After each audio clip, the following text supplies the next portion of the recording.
سہیل آفریدی صاحب جو ہیں وہ جو ماضی کے تمام چیف منسٹر ہیں خیبر پختونخوا کے، وہ ان سے ذرا مختلف اس لیے ہیں یا ان کی انفرادیت یہ ہے کہ وہ صوبہ خیبر پختونخوا کی تاریخ کے پہلے چیف منسٹر ہوں گے جن کا تعلق کے فارمر فاٹا کے ساتھ ہے، جن کا تعلق قبائلی علاقوں سے ہے۔ اس سے پہلے آج تک جو قبائلی علاقوں کے لوگ ہیں وہ کبھی خیبر پختونخوا کے وہ چیف منسٹر نہیں بنے۔ میں ان قبائلی علاقوں کی بات کر رہا ہوں جو پہلے فاٹا کی 7 ایجنسیاں تھیں۔ ویسے تو کچھ قبائلی لوگ جو ہیں وہ ماضی میں چیف منسٹر بنتے رہے ہیں، جیسے کہ عنایت اللہ خان گنڈا پور ہیں، جیسے کہ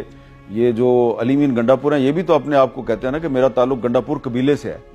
لیکن کسی قبیلے سے تعلق ہونا ایک اور بات ہے، اور قبائلی علاقے سے فارمر فاٹا سے تعلق ہونا کوئی اور بات ہے۔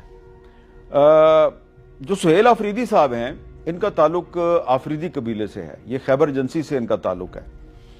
اور ان کا چیف منسٹر بننا اس لیے بڑا ایک اہم واقعہ ہے کہ جب 25ویں آئینی ترمیم کے ذریعے فاٹا کو ضم کیا گیا خیبر پختونخوا میں،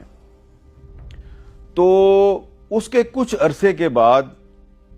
ایک بہت بڑی تعداد میں جو قبائلی عمائدین تھے انہوں نے 25ویں آئینی ترمیم کے خلاف سپریم کورٹ آف پاکستان میں ایک آئینی درخواست دائر کر دی، اور یہ کہا جی کہ یہ جو 25ویں آئینی ترمیم کے تحت قبائلی علاقوں کو صوبہ خیبر پختونخوا میں ضم کیا گیا ہے یہ غلط ہوا ہے، یہ نہیں ہونا چاہیے تھا۔ یہ قبائلیوں کے ساتھ جو قائد اعظم محمد علی جناح نے وعدہ کیا تھا، یہ اس وعدے کی خلاف ورزی